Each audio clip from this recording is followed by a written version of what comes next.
من علم فيه وتعلم من أكرمه فهو مكرم وجزاء الحسنى إحسان. طبتم يا أهل القرآن. اعوذ باللہ من الشیطان الرجیم. بسم اللہ الرحمن الرحیم. فلا اقسم بما تبصرون وما لا تبصرون انہ لقول رسول کریم وما هو بقول شاعر قلیلا ما تؤمنون ولا بقول کاہن قلیلا ما تذکرون تنزیل من رب العالمین. صدق اللہ العظیم. رب اشرح لی صدری ویسر لی امری واحلل عقدۃ من لسانی یفقہوا قولی. رب یسر ولا تعسر وتمم بالخیر. آمین یا رب العالمین. سورۃ الحاقہ کے دوسرے رکوع کی چند آیات میں نے آپ کے سامنے تلاوت کی ہیں، اور آیات کو تلاوت کرنے کا مقصد جو ہمارا سبق ہم نے کل پڑھا ہے، جملہ اسمیہ کو منفی بنانا اور منفی بنانے کے لیے ما کا استعمال، اور پھر اس سے پہلے جو حروف مشبہ بالفعل میں ہم انا کو خاص طور پہ تفصیل سے دیکھ چکے ہیں جملے میں زور پیدا کرنے کے لیے. تو اس حوالے سے چند آیات آپ کے سامنے ہیں. فلا اقسم بما تبصرون. اب یہ لا جو یہاں پر استعمال ہوا ہے، یہ اصل میں انشاءاللہ جب آپ فعل پڑھیں گے تو اس وقت آپ کے سامنے آئے گا، یعنی یہ والا لا نہیں ہے. وما لا تبصرون اصل جو آپ نے یہ ہے کہ انہ قول رسول کریم، کریم رسول کا قول. وما ہوا بقول شاعر. اب یہاں پر دیکھیں وما ہوا بقول شاعر، یہ کسی شاعر کا قول نہیں ہے، یعنی یہ کسی شاعر کا قول ہرگز نہیں ہے. قلیلا ما تؤمنون، تم تھوڑا ہی ایمان لاتے. ولا بقول کاہن، اور نہ ہی یہ کسی کاہن کا قول ہے. قلیلا تذکرون، تھوڑا ہی غور کرتے ہو. یہ کیا ہے؟ تنزیل من رب العالمین، یہ نازل کردہ ہے رب العالمین کی طرف سے. تو انشاءاللہ تعالیٰ جو ہم آگے چلیں گے قرآن مجید کا ٹیکسٹ انشاءاللہ آپ کے سامنے جو ہے وہ کسی نہ کسی حد تک واضح ہوتا جائے گا. پھر یہ اب ڈیپینڈ کرے گا آپ کی محنت پر. آپ جتنی محنت کریں گے اتنا ہی انشاءاللہ تعالیٰ آپ کو جو ہے وہ پھل ملے گا، اور اتنا ہی قرآن مجید کی زبان جو ہے آپ کو سمجھ آئے گی. اللہ تعالیٰ سے دعا ہے کہ اللہ تعالیٰ ہمارے لیے اس کام کو آسان کرے. اب الحمدللہ تقریباً ہمارا جو 4 ماہ کا کورس ہے اس میں سے 2 ماہ تقریباً مکمل ہونے والے ہیں، اور انشاءاللہ تعالیٰ ہمارے اسم کے حوالے سے بھی 1-2 ٹاپکس رہتے ہیں، وہ انشاءاللہ تعالیٰ ہمارے 1-2 لیکچرز میں مکمل ہو جائیں گے. اور پھر اس کے بعد ہم فعل انشاءاللہ تعالیٰ شروع کریں گے، اور جب فعل پڑھیں گے آپ تو آپ دیکھیں گے کہ ایک اور بہت بڑا حصہ قرآن مجید کا آپ کے سامنے آئے گا انشاءاللہ تعالیٰ. تو اب ہم مزید ایک سٹیپ آگے چلتے ہیں. جملہ اسمیہ کو منفی بنانے کے لیے آپ نے ما، لا، ان، لاتا جیسے الفاظ دیکھے، اور ان کے پیچھے پھر وہ لیسا والی بات بھی آپ کے سامنے ہے. آپ کو قرآن مجید میں بعض اوقات ایک لا ایسا نظر آتا ہے جس کے بعد والا اسم بغیر تنوین کے ہوتا ہے اور حالت نصب میں ہوتا ہے. یہ لا کس لیے استعمال ہوتا ہے اس پہ اب ہم بات کرتے ہیں، اور یہ بہت اہم ایک ٹاپک ہے عربی گرامر کا. عربی گرامر کی کتابوں میں آپ کو ایک ٹاپک ملے گا لائے نفی.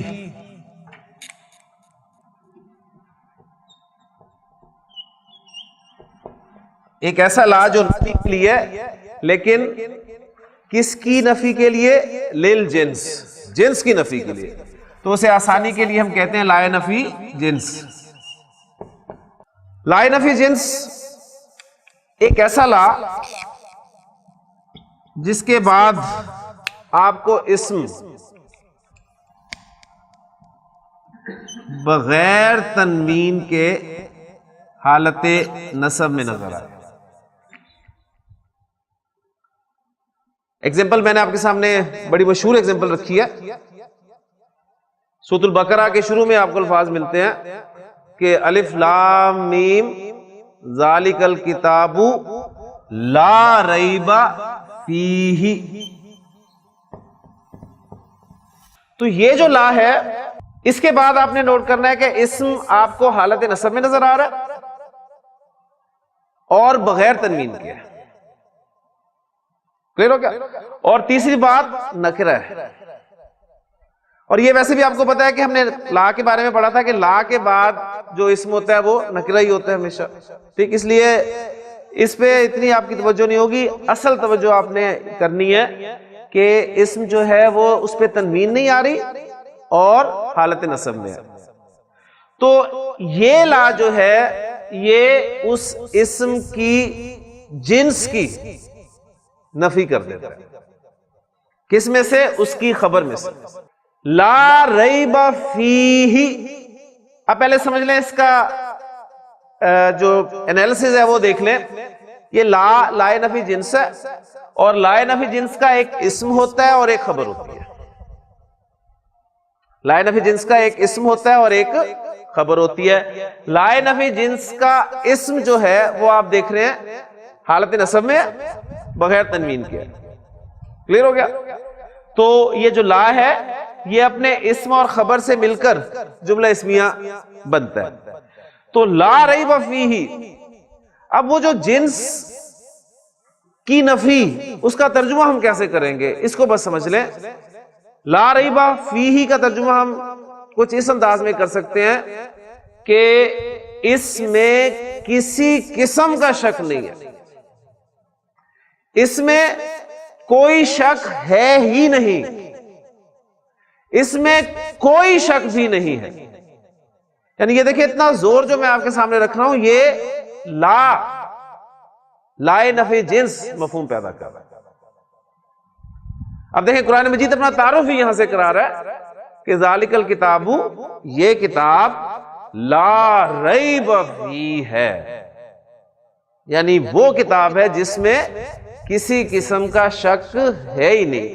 یعنی شک کی جو مختلف قسمیں ہو سکتی ہیں نا ان سب کی نفی کر دی.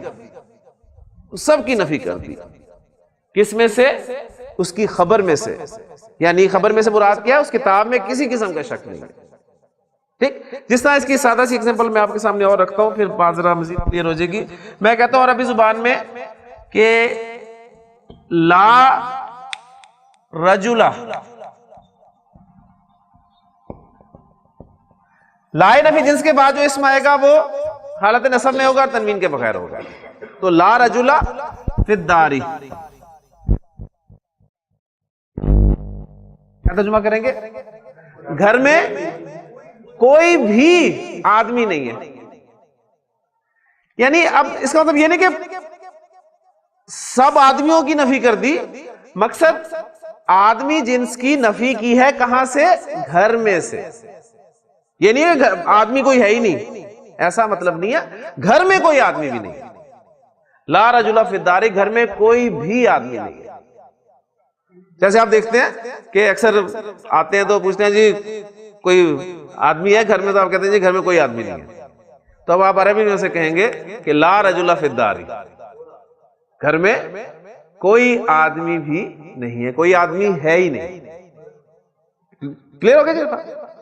اچھا، اب یہ جو رجلہ ہے یہ اس لا کا اسم ہوگا اور جو فی الدار جار مجرور جو ہے یہ اس لا کی خبر بن کر استعمال ہوگا.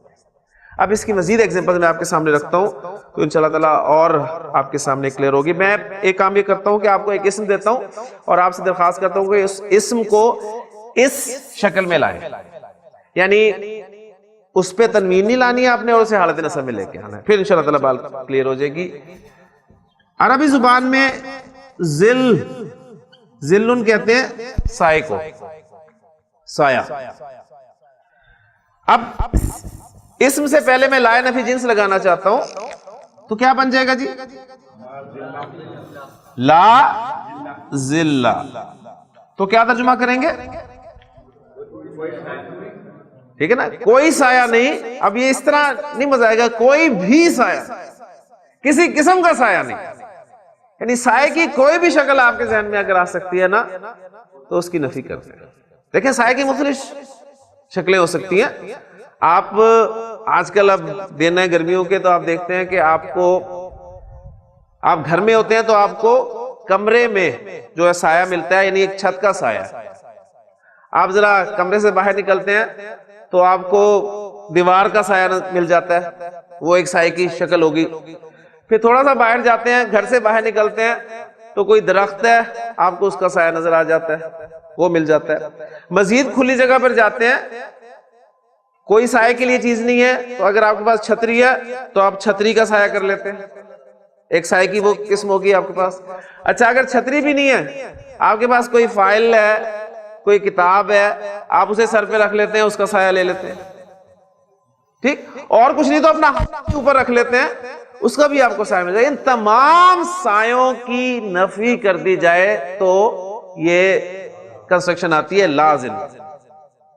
اب یہ دیکھیں نبی قسم کی وہ حدیث ہے جس میں آپ صلی اللہ علیہ وسلم اس کو بیان فرما رہے ہیں کہ سبعۃ, 7 قسم کے افراد ایسے ہیں, یذلھم اللہ فی ذلہ, جنہیں اللہ تعالی اپنے عرش کے سائے میں جگہ عطا فرمائے گا, یوما, ایک ایسے دن, لا ذلہ.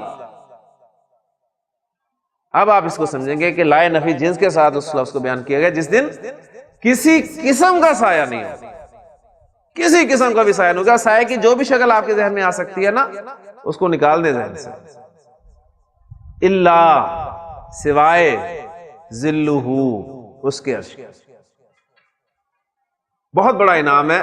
اور آپ کو پتا ہے کہ اس دن سورج جو ہے وہ کہاں ہوگا, یعنی اس وقت سورج جو ہے ہم سے اتنی دور ہے, لیکن اب وہ اپنا اثر جو ہے دکھانا شروع ہو گیا. جب سورج اتنا قریب ہوگا اور سایہ بھی کوئی نہیں ہوگا سوائے اللہ کے عرش کے سائے کے, تو 7 قسم کے خوش نصیب افراد وہ ہوں گے جنہیں اللہ تعالیٰ اپنے عرش کا سایہ عطا فرمائے گا. اور 7 قسم کے افراد کون کون ہیں, یہ انشاءاللہ تعالیٰ اس کورس کے دوران ہمارے پورے ہو جائیں گے, اور ہم نے پھر جائزہ لینا ہے کیا ہم ان 7 میں سے کسی کیٹیگری میں آ رہے ہیں. اس میں جو کچھ ہم پڑھ چکے ہیں اس کے حوالے سے پہلا شخص آپ نے بیان فرمایا ہے امام عادل, ایک مرکب توصیفی, امام عادل, کوئی عدل کرنے والا حکمران, ایسا حکمران جو عدل کرے. کیونکہ کام بہت مشکل ہے نا عدل کرنا, لیکن انعام بہت بڑا ہے. اور دیکھیں عادل حکمران کے حوالے سے ہمارے ذہن میں سب سے پہلے کس شخصیت کا جو ہے وہ نام آتا ہے؟ حضور صلی اللہ علیہ وسلم کے بعد آپ صلی اللہ علیہ وسلم تو ظاہر ہے حضرت عمر رضی اللہ تعالیٰ عنہ, اور ان کے حوالے سے آپ پڑھتے ہیں کہ حضرت عمر رضی اللہ تعالیٰ عنہ جو ہیں وہ راتوں کو گشت کیا کرتے تھے. حضرت عمر رضی اللہ عنہ کو کوئی نیند نہ آنے کی بیماری نہیں تھی, نہ انہیں کوئی معدے کا مسئلہ تھا کہ طبیب نے کہا ہوا تھا کہ آپ نے جو ہے واک کرنی ہے کم از کم 20-30 کلومیٹر ڈیلی. کیا چیز حضرت عمر رضی اللہ عنہ کو رات کو سونے نہیں دیتی تھی؟ صرف ان کا وہ سٹیٹمنٹ سامنے رکھ لیں کہ اگر دجلہ یا فرات کے کنارے ایک بکری کا بچہ بھی پیاسا مر گیا تو عمر سے سوال.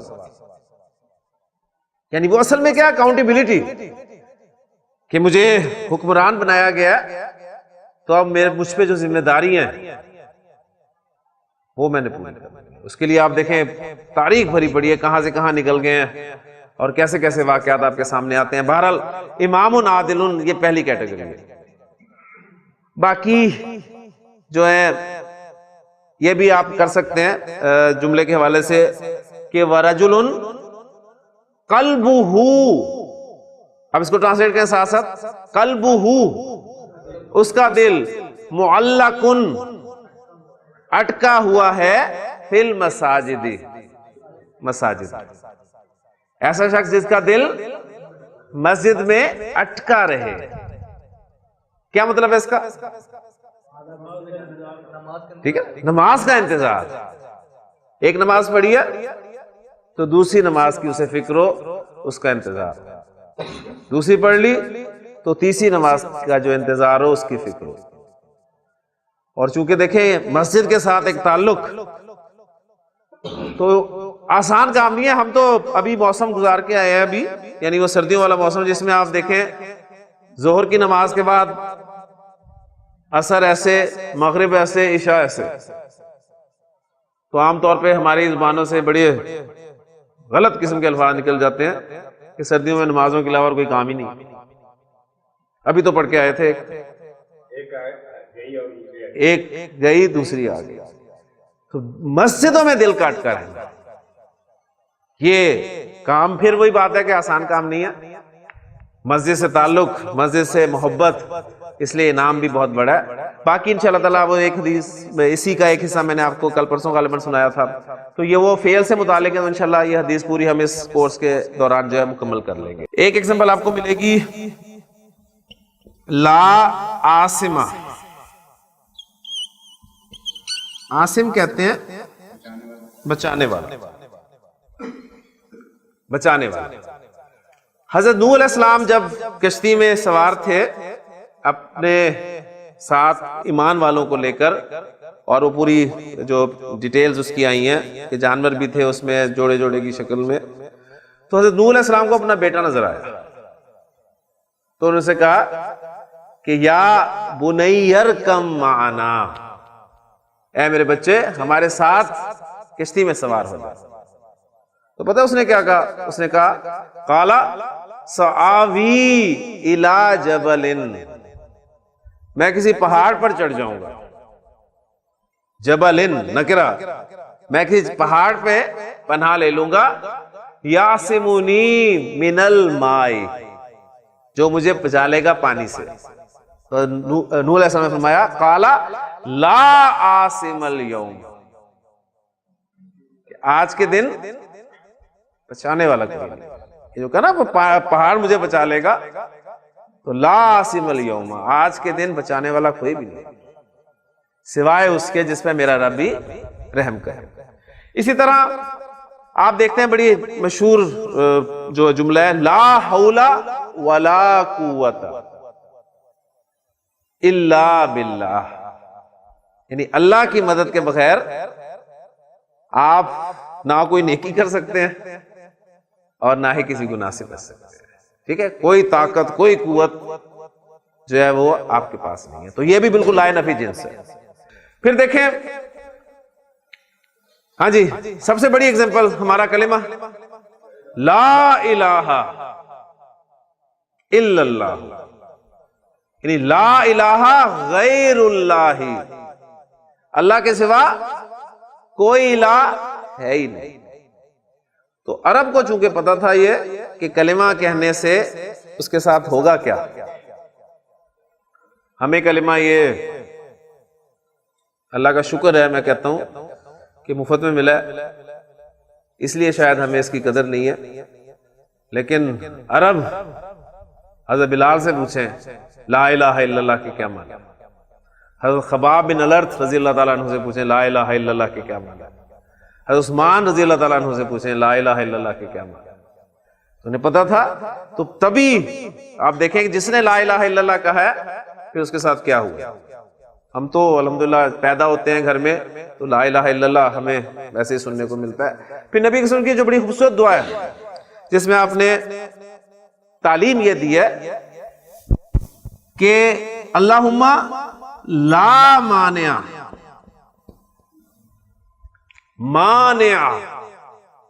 روکنے والا، لا مانع کوئی روکنے والا ہے ہی نہیں، لما آتیتا جسے تو عطا کر دے، اسے کوئی روک ہی نہیں سکتا. جسے تو فیصلہ کر دے کہ میں نے دینا ہے اسے کوئی نہیں روک سکتا. ولا موتیا، اور کوئی عطا کرنے والا ہے ہی نہیں، لما مناتا جس کے بارے میں تو فیصلہ کر دے کہ میں نے اسے نہیں دینا.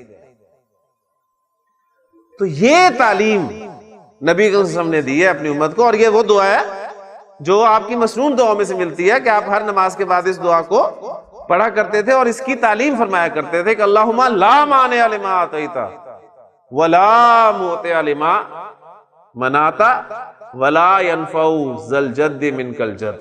تو یہ دعا آپ کو مل جاتی ہے، آپ اسے یاد کریں.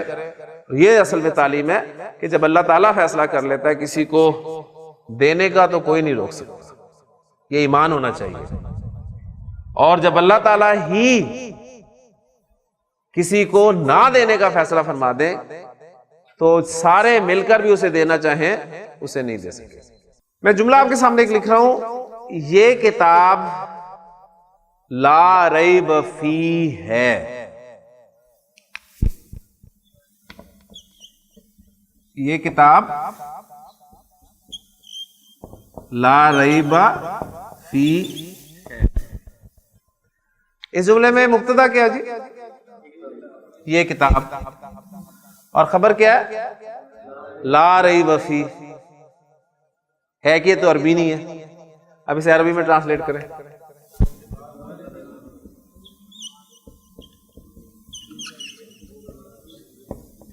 ذالک الکتاب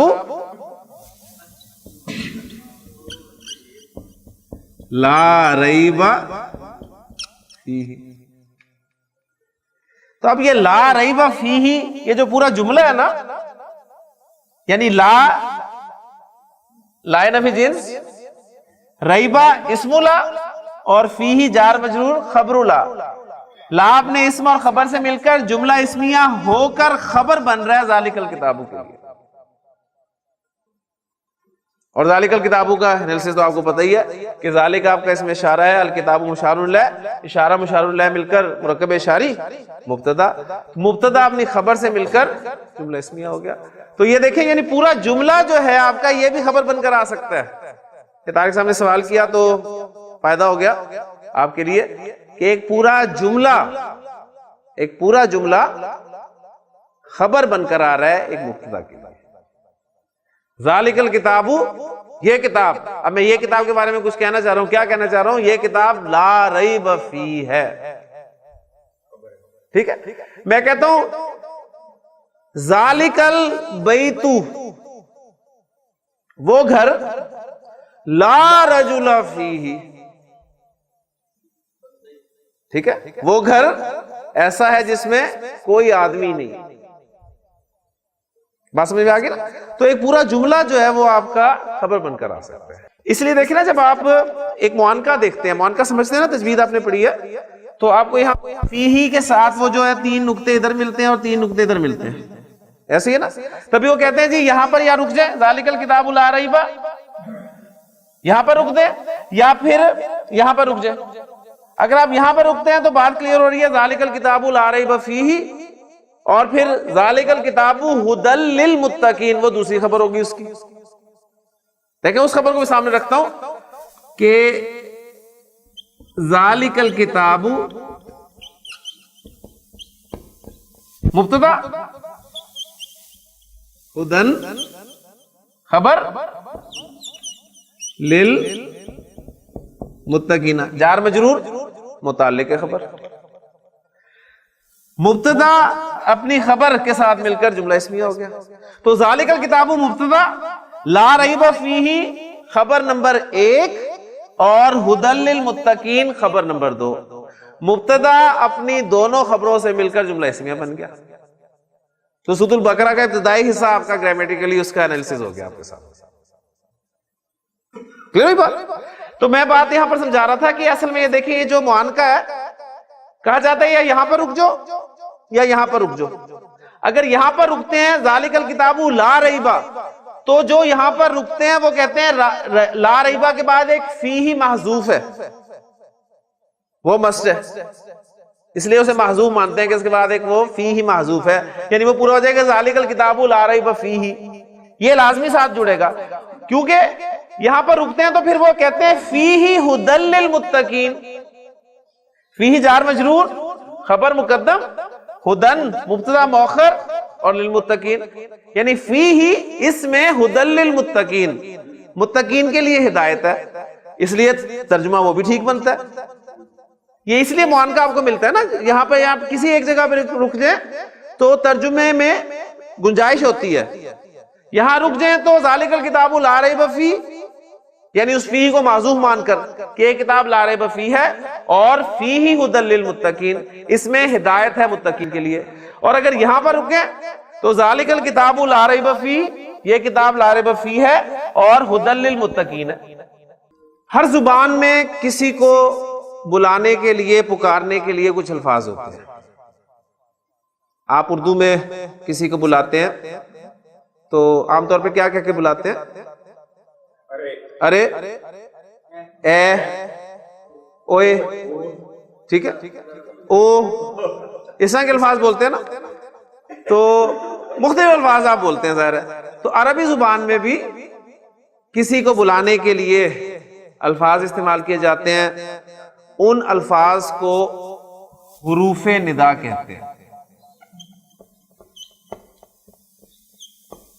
حروف ندا، ندا آپ کو پتہ ہے آواز دینا، تو حروف ندا ایسے حروف جو ندا کے لیے استعمال ہیں.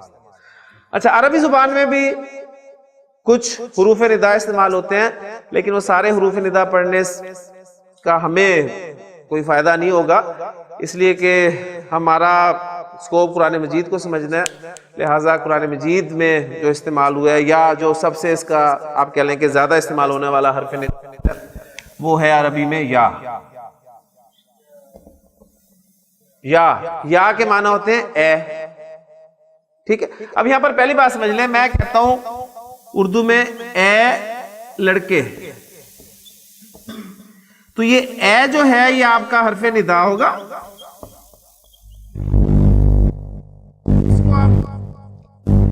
وہ منادا کہلائے گا. جس کو آپ ندا دے رہے ہیں اسے کیا کہیں گے؟ منادا. جب ہم نے ٹاپک پڑھا تھا اسم کا معرفہ یا نکرہ ہونا، تو اس وقت میں نے آپ کو 5 اقسام جو ہے معرفہ کی بتائی تھی. اسم علم، اسماء اشارہ، اسماء جو آپ کے ضمائر ہیں، اسماء موصولہ اور معرف باللام، یعنی ایسا اسم جس پہ الف لام داخل ہوا ہو. اس کے بعد میں نے کہا تھا 2 اقسام ہم چھوڑ رہے ہیں، وہ ہم آگے جائیں گے تو ہماری سمجھ میں آئیں گے. ٹھیک ہو گیا؟ تو ایک آ گئی تھی ہم نے مرکب اضافی جب پڑھا تھا، تو میں نے کہا تھا کسی اسم کو آپ معرفہ کی طرف نسبت دے دیں، یعنی مضاف الی المعرفہ جو ہے وہ بھی معرفہ ہوتا ہے. جیسے کتاب زیدن، کتاب جو ہے وہ زید کی طرف نسبت دی گئی، لہذا کتاب بھی معرفہ ہے. تو وہ 6ٹھی قسم بن گئی تھی مضاف الی المعرفہ. تو آج ہم 7ویں قسم جو ہے معرفہ کی وہ بھی یہاں پر کور کر رہے ہیں، وہ ہے منادا. منادا جو ہے جسے ندا دی جائے وہ بھی معرفہ. ٹھیک ہے، تو یہ معرفہ کی 7 اقسام جو ہے ہماری پوری ہو جائے گی. اب دیکھیں میں کہہ رہا ہوں نا اے لڑکے، اب اس میں لڑکے کا نام معلوم ہو تو وہ تو پہلے ہی معرفہ ہے. میں کہوں اے زید، تو زید تو پہلے ہی معرفہ ہے. لیکن لڑکا جب میں کہہ رہا ہوں اے لڑکے، تو اس سے مراد وہی ہے جس سے میں آواز دے رہا ہوں، جس سے میں بلا رہا ہوں، تو اس لیے وہ بھی معرفہ ہو جائے گا. لے جی اے لڑکے، تو اس کو میں عربی میں کہوں گا، اے کے لیے آپ کو پتا ہے لفظ ہم نے استعمال کیا ہے یا، اور لڑکے کے لیے ہمارے پاس لفظ کیا ہے؟ لڑکے کی عربی کیا ہے؟ ولدن ہے نا. ٹھیک، ولد. تو جب یہ یا کے ساتھ استعمال ہوگا تو اس ولد پر صرف ایک پیش آئے گا، یا ولدو، یا ولدو، اے لڑکے. تو اب یہ جو ولد ہے یہ بھی معرفہ ہو گیا. کیوں؟ اس لیے کہ اسے آپ نے ندا دی ہے. تو منادا جو ہے وہ آپ کا معرفہ ہوتا ہے. اچھا، اب یہاں پر یہ جو ہے اس پہ سنگل حرکت کیوں ہے؟ اس کے حوالے سے یا کے ساتھ اسماء کا کچھ آپ کہہ لیں کمبینیشنز ہیں، وہ کمبینیشنز آپ کے سامنے میں رکھ دیتا ہوں. انشاءاللہ یہ ٹاپک بھی آپ کے لیے بہت ایزی ہو جائے گا انشاءاللہ. پہلا اس میں کمبینیشن ہے جی آپ کا یا پلس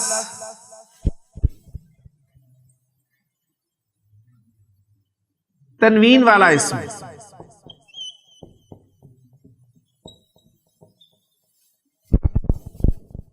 یا پلس تنوین والا اسم. جیسے آپ کے سامنے ہے نیچے ایگزامپل دے دیتا ہوں، یا پلس زیدن. اب زیدن تنوین والا اسم ہے نا، اب معرفہ نکرہ کی بات نہیں میں کر رہا، میں تنوین والے اسم کی بات کر رہا ہوں، چاہے وہ معرفہ ہو یا چاہے نکرہ ہو، یا زیدن ہو یا ولدن ہو.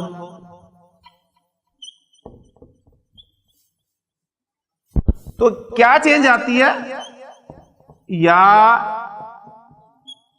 زیدو، تنوین ختم ہو جاتی ہے. یا زیدو اے زید، یا ولدو اے لڑکے، یا رجلو اے آدمی، یا حامدو اے حامد، ٹھیک، یا ہاشمو اے ہاشم. کلیئر ہو گیا؟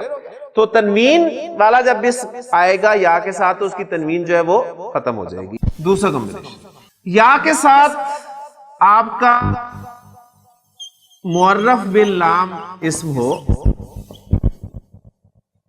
جس پہ الف لام داخل ہوا ہو، اور وہ معرف باللام جو ہے وہ مذکر ہو.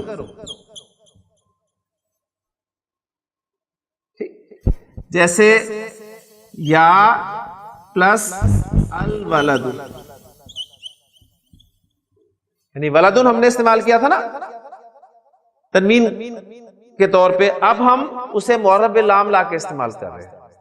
تو اب کیا ہوگا، اس کو نوٹ کر لیں کہ یا حرف ندا اور جو منادہ ہے آپ کا معرف باللام مذکر، ان دونوں کے درمیان ایک لفظ ایڈ کیا جائے گا جو کہ ایوہا ہوگا. یا ایوہل ولدو، یا ایوہل ولدو. جی الانسانو کیا کہوں گا؟ یا ایوہل انسانو اے انسان، ما غرک بربک الکریم. الرجلو کیا بنے گا آپ صاحب؟ یا ایوہ الرجلو. الناس یا ایوہ الناس. الکافرون یا ایوہ الکافرون، سورۃ الکافرون آپ کے سامنے آ گئے. النبیو یا ایوہ النبیو. تو یا کے بعد جب معرف باللام مذکر آئے گا تو آپ حرف ندا اور منادہ کے درمیان کیا لگائیں گے؟ ایوہا. اگر آپ کا معرف باللام مؤنث ہو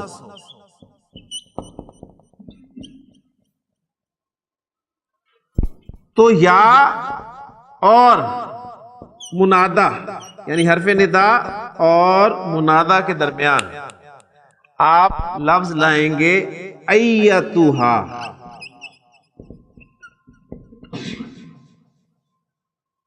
مذکر کے لیے ایوہا اور مؤنث کے لیے ایتھا. یا ایتھا البنت، یا ایتھا المرأۃ. ٹھیک. پھر اسی طرح دیکھیں، مجھے بتائیں کہ النفس جو ہے یہ مذکر ہے یا مؤنث ہے؟ اور اس النفس کی اگر میں صفت لاؤں تو وہ بھی مؤنث لاؤں گا. ٹھیک. اور وہ صفت میں لا رہا ہوں مطمئن، تو عربی میں کیا کہوں گا؟ المطمئنۃ. تو النفس المطمئنۃ، مطمئن جان. اب یہ معرف باللام ہے، مؤنث ہے، اس کے شروع میں یا لگے گا تو درمیان میں کیا لاؤں گا؟ ایتھا. یا ایتھا النفس المطمئنۃ، اے مطمئن جان، ارجعی الی ربک. کلیئر ہو گیا؟ تو یہ بھی آپ کا کلیئر ہو گیا کہ یا کے ساتھ معرف باللام اگر مذکر ہوگا تو حرف ندا اور منادہ کے درمیان ایوہا، اور اگر مؤنث ہوگا تو حرف ندا اور منادہ کے درمیان ایتھا کا اضافہ کیا جائے. تیسرا کمبینیشن،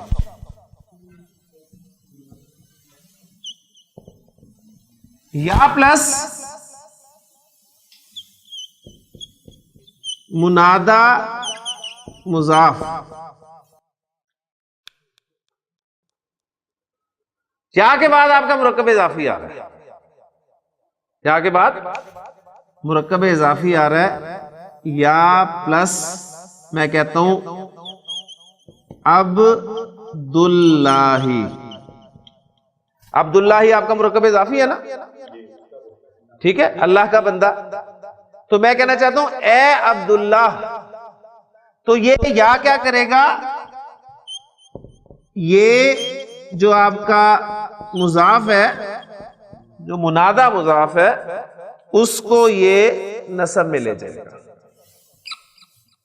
یا عبداللہ، اردو میں آپ یہ کہیں گے اے عبداللہ، اردو میں عبداللہ ہی کہیں گے اے عبداللہ، لیکن عربی میں یا عبداللہ. نساء النبی، نساء النبی، نبی صلی اللہ علیہ وسلم کی عورتیں، یعنی آپ سے کی بیویاں. تو قرآن مجید نے کیسے کہا ہے، یا نساء النبی، یا نساء النبی. صحابہ اللہ کے رسول صلی اللہ علیہ وسلم سے کیسے مخاطب ہوتے تھے، یا رسول اللہ، ٹھیک ہے، یا رسول اللہ، اے اللہ کے رسول صلی اللہ علیہ وآلہ وسلم. تو منادہ مضاف جو ہے وہ آپ کا کیا ہوتا ہے، حالت نصب میں ہوتا ہے. کلیئر ہو گیا؟ یہ ایک بہت اہم پوائنٹ ہے. یعنی اسم جو حالت نصب میں کب کب آتا ہے، اس میں اگر آپ فہرست بنا رہے ہو اللہ کرے تو اس میں یہ نوٹ کر لیجئے گا، ایڈ کر لیجئے گا کہ اسم آپ کا کب کب حالت رفع میں ہوتا ہے، کب کب نصب میں ہوتا ہے، کب کب جر میں ہوتا ہے. اگر آپ اس کورس کے دوران یہ فہرست بنا لیں تو آپ کا مسئلہ ہمیشہ کے لیے حل ہو جائے گا. آپ کو پتہ چلے گا قرآن مجید میں اچھا یہ رفع میں آیا تو یہ جو رفع میں کب کب آتا ہے اس میں سے کون سی جگہ ہے، یہ نصب میں آیا تو کون سی جگہ ہے، یہ جر میں آیا تو کون سی جگہ ہے. ٹھیک ہو گیا؟ ربنا یہ بھی آپ کا ایک مرکب اضافی ہے، ایسی ہے نا. ربنا کیا ترجمہ ہے، ہمارا رب، مرکب اضافی. اب میں کہنا چاہتا ہوں اے ہمارے رب، تو کیا کہوں گا، یا ربنا، اے ہمارے رب. اور چونکہ فریکوینٹلی استعمال کرنا ہے آپ نے، اس لیے یا کو حذف بھی کر دیا جاتا ہے. ہم اردو میں بھی اے یوسف، اے حامد، اس طرح تو نہیں بولتے نا لازمی، یہ بھی کہتے ہیں حامد، یوسف. بات سمجھ میں آ گئی نا. تو یہاں بھی آپ جو یا زید لازمی نہیں ہے، آپ زید بھی کہہ سکتے ہیں. قرآن مجید میں یوسف آرد ان ھذا، یعنی مراد کیا ہے، یا یوسف آرد ان ھذا، اے یوسف چل چھوڑ جانے دے. ٹھیک ہے، تو یہ آپ کو ملے گا، یعنی حذف بھی ہو جاتا ہے. یہاں پر یا حذف ہے، آپ کہیں گے ربنا، تو انڈرسٹوڈ ہے اے ہمارے رب. اس لیے آپ دیکھتے ہیں ہماری جتنی بھی دعائیں ہیں، مسنون دعائیں نبی صلی اللہ علیہ وسلم جو سکھائی ہیں، وہ کہاں سے شروع ہوتی ہیں، یہی سے شروع ہوتی ہیں. ربنا، قرآنی دعائیں لے لیں، ظلمنا انفسنا، یعنی قرآنی دعائیں، نبی صلی اللہ علیہ وسلم کی دعائیں جو ہیں وہ آپ کو اور اس روپ میں ملیں گی. قرآنی دعائیں یہی ہیں ساری. ربنا آتنا فی الدنیا حسنہ، تو ربنا، تو اے ہمارے رب. اسی طرح یہ ہو گیا اے ہمارے رب. اور اگر میں کہنا چاہتا ہوں اے میرے رب، میرے رب کی عربی کیا ہے، ربی، اے میرے، یعنی میرے رب کی عربی ہے ربی. اور میں کہنا چاہتا ہوں اے میرے رب، تو یا شروع میں لگا دوں گا اور یہ بن جائے گا یا ربی، یا ربی. اس یا کو اگر میں حذف کر دوں تو پیچھے بچ گیا ربی. اور اگر اس ربی کی آخری والی یا کو بھی میں ہٹا دوں تو پیچھے کیا بچ گیا، ربی. تو اب آپ کو یہ جو دعائیں ملتی ہیں، ربی یسر، اے میرے رب یسر، آسانی فرما، ولا تعسر وتمم بالخیر، رب اغفر ورحم وانت خیر الراحمین. ٹھیک ہو گیا؟ تو ربی ایک لفظ ہے، آپ کو نظر آ رہا ہے ایک لفظ، لیکن یہ 3 الفاظ کا مجموعہ ہے، اے میرے رب. کلیئر ہو گیا جی؟ تو یہ حروف ندا میں ہم نے یا کو پڑھا ہے صرف، اور اس یا کے جو کمبینیشنز ہیں وہ آپ کے سامنے آ گئے. یا کے بعد اگر تنوین والا کوئی اسم ہوگا تو تنوین ختم ہو جائے گی. اللہ تعالیٰ نے فرمایا یا نارو، اے آگ، کونی بردن و سلامن علی ابراہیم. ٹھیک ہے، نارون تھا یا نارو. اگر یا کے بعد معرف باللام مذکر ہوگا تو حرف ندا اور منادا کے درمیان ایوہا کا استعمال کیا جائے گا، اور اگر معرف باللام مؤنث ہوگا تو حرف ندا اور منادا کے درمیان ایتوہا کا اضافہ کیا جائے گا. قرآن کے ایگزامپلز آپ کے سامنے ہیں. اگر یا کے بعد مرکب اضافی آ رہا ہے، مضاف آ رہا ہے، تو وہ مضاف جو ہے وہ حالت نصب میں چلا جائے گا. بہت ساری ایگزامپلز آپ کے سامنے ہیں. تو الحمدللہ یہ ٹاپک بھی جو ہے ہمارا یہاں پر مکمل ہو گیا. سبحانک اللہم و بحمدک، اشہد ان لا الہ الا انت، استغفرک و اتوب الیک. من علم فيه وتعلم من أكرمه فهو مكرم وجزاء الحسنى إحسان. طبتم يا أهل القرآن.